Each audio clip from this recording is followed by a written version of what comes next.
자, 한덕수 대행의 출마가 1일날 사퇴, 2일 출마 선언으로 지금 가닥이 잡히고 있습니다. 예초에는 그 30일날 할 거로 보였는데요. 30일날 미국에서 오는 해군 장관과의 또 접견 문제라든지 이런 것들이 시간이 조율이 아직도 진행 중이라서 1일날 사퇴하고 2일날 출마 선언을 하게 될 것이다. 이런 이야기가 나오고 있습니다. 자, 그러면 나왔을 때 실질적인 범보수뿐만 아니라 반 이재명 개헌연합의 후보가 될 가능성이 얼마나 있겠느냐.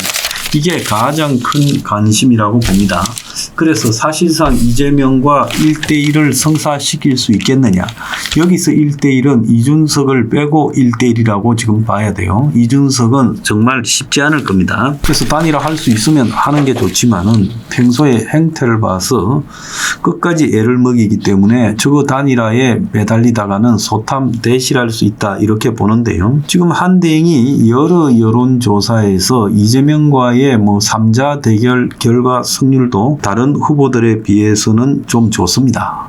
근데 그것은 압도하는 형태는 아니지만은 채널A가 어제 리서치앤리서치를 상대로 해서 단일화 여론조사를 했을 때 어떤 결론이 나오겠는가라는 부분을 지금 물었습니다. 자, 그러니까 일반 국민들을 상대로 했을 때 김문수를 상대로 54.1대 25 그리고 한동훈을 상대했을 때 61.8대 23.2 그리고 홍준표를 상대로 했을 때 58.2대 25.3 안철수는 50% 이상 앞서는 걸로 나왔어요. 그래서 이 단일화 경쟁력에서 압도적이다. 자, 국민의힘만으로 했을 때는 어떨 건가 물으니까 국민의힘 안에서는 더 벌어졌습니다. 그래서 안철수하고 붙었을 때는 78.8대 8.3 그리고 한동훈하고 했을 때는 70.8대 22.4 그리고 홍하고 물었을 때는 67.6대 23.2 그리고 김문수에게는 30% 정도 앞서는 걸로 나왔습니다. 자, 그래서 단일화 과정이 지금 장난만 크게 개입되지 않는다면 충분히 어떤 행태로 하든 이길 수 있다. 다만 민주당의 지지자들이 단일화 여론조사에서 일반 국민들을 상대로 했을 때 역공작이 나올 수 있는 부분을 어떻게 막아야 하느냐. 이게 이제 유일한 관건이고요. 실제로 국민의힘의 당원들이 일반 지지자들보다 한에 대한 지지율이 월등히 높다라는 부분 등을 감안하면 제가 생각할 때 역선택 방지를 최대한 노력하고 국민 50대 그리고 당원 50 이렇게 가면 아주 넉넉하게 이길 거라고 보입니다. 이겼을 때 문제가 몇 가지가 있습니다. 그러면 국민의힘하고 단일화를 했을 때 이긴다면 국민의힘에 입당해야 되느냐. 현실적으로 봐서는 국민의힘에 입당을 해가지고 계엄 탄핵 프레임에서 벗어나기 어려운 측면이 있어요. 가장 좋은 문제는 뭔가 하면 국민의힘을 비롯한 여러 세력들, 이낙연이 세력부터 시작해서 여러 세력들이 국민 후보로 한을 추천하는 방식이 좋은데 이제 국민 후보로 추천했을 때 이번에 아마 무소속 후보들이 또 잡다한 사람들이 몇 명 나올 겁니다. 그렇기 때문에 잘못하면 등록할 때 그들과 같은 무소속으로 지부되어서 이제 무소속끼리 추첨으로 번호를 정하게 될 때 번호가 매우 뒤에 밀릴 수 있는 측면이 있다. 이게 지금 문제이고요. 또 한편으로는 4,500억 들어가는 대선 자금을 어떻게 감당할 것인가. 그리고 선관위에서 지원금을 안 받고 할 것인가. 이런 현실적인 문제가 있습니다. 그래서 이런 현실적인 문제에 대해서 어떻게 해결할 건지 빨리 이거 지금 파악을 해놔야 돼요. 왜 그런가 하면 지금 국민의힘의 후보 경선이 5월 3일 날 끝납니다. 물론 과반수가 넘으면 오늘 오후 2시에 2명으로 압축할 때 끝날 수가 있는데 과반수가 넘는 사람이 나올 것 같지는 않기 때문에 3일날 가야 끝날 거고 3일날 가서 끝난 국민의힘 후보와 출마를 선언한 한대행이 지금 둘이가 경선을 해야 되는데 그러면 대선 후보 등록이 10일, 11일이기 때문에 마지막 날 등록한다 해도 10일 날까지는 단일화를 완료해야 된다는 거예요. 그러면 4일부터 일주일 동안에 룰을 정하고 반 이재명 단일 후보를 정해야 되는 상황이 있다는 거예요. 이 문제를 어떻게 해결할 것인가? 그리고 빅텐트에 들어오는 사람들은 단일화에 포함시킬 것인가? 국민의힘 외의 세력을요. 이런 복잡한 문제들이 있다는 거예요. 그래서 지금 이번에 한덕수 단일화는 여론조사를 했을 때 단일화 후보가 될 수 있느냐 안 되냐는 것은 제가 볼 때 크게 민주당 측에 장난이 개입되지 않는다면 그 무난할 걸로 보고 있습니다. 문제는 단일화를 하고 난 이후에 정당 문제를 어떻게 할 것인가, 선거 자금 문제를 어떻게 할 것인가, 이런 부분들이 연합 공천으로 가야 되느냐 쉽지가 않아요. 그래서 이런 문제에 대한 가닥을 한덕수 대행 측이 먼저 좀 정해야 될 거라고 봐요. 이런 문제가 지금 가장 중요한 문제다.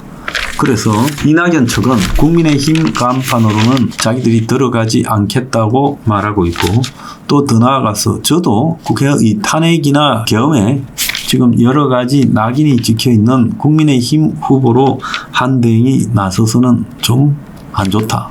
그래서 제가 생각할 때는 국민의힘이 미는 범국민 후보 형태로 나서는 것이 좋고 국민의힘도 거기에 n분의 1로 들어가는 것이 바람직하다라고 생각을 하고 있어요. 그런데 이 문제를 기술적으로 풀어내는 부분이 쉽지 않은 부분이 있다. 이게 지금 제일 큰 딜레마라고 생각을 하고 있습니다. 그래서 한덕수 후보의 당적을 어떻게 하는가라는 문제가 있고요. 그 다음에 오늘부터 압축되는 상황에서 예를미길 후보들이 둘 중 떨어져 버리는 것이 낫다라고 생각합니다. 지금 홍준표 후보 같은 경우에는 앞면에 철판을 깔고 역선택에 대해서 장치를 두지 말고 여론조사하자 이런 말을 하고 있어요. 그러니까 민주당의 이재명 지지자들이 국민 여론조사에서 한보다 홍을 선택해달라 이런 이야기지 않겠습니까? 자, 그것뿐만 아니라 한동훈 등은 지금 당의 권영세 대표가 어떻게 정대철 헌정회장한테 전화를 해서 한대행을 하여금 출마해서 국민의힘하고 잘 정리되도록 도와달라고 말을 할 수 있냐. 이렇게 이제 비난했고 권영세는 그렇게 하는 것이 당연한 지도부의 태도 아니냐. 지금 이기기가 어렵고 현실적으로 한대행의 지지가 압도하는 마당에 그를 끌어들이려고 노력해야지 그러면 안 하느냐. 지금 이런 논란까지도 지금 전개되고 있습니다. 그래서 만약에 이렇게 해서 단일 후보가 되었을 때 한대행이 그러면 경쟁력은 어느 정도로 가겠느냐. 그 사이에 복잡한 세부적 문제를 빼고요.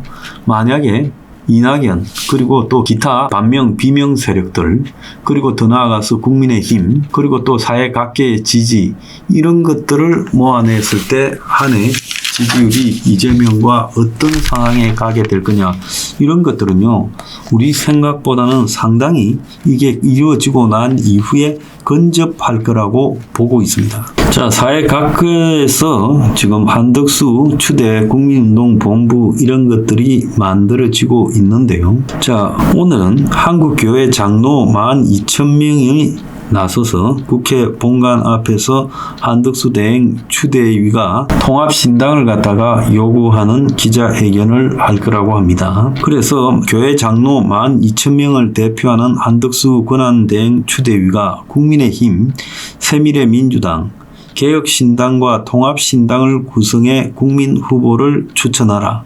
이렇게 이제 말을 하고 있어요. 이분들이 이제 하는 이야기를 들어보면 이재명이라는 부분을 막기 위한 것이 가장 큰 거니까 반 이재명 빅텐트를 구성해서 거기 참여하는 정당들이 통합신당을 만들어야 된다.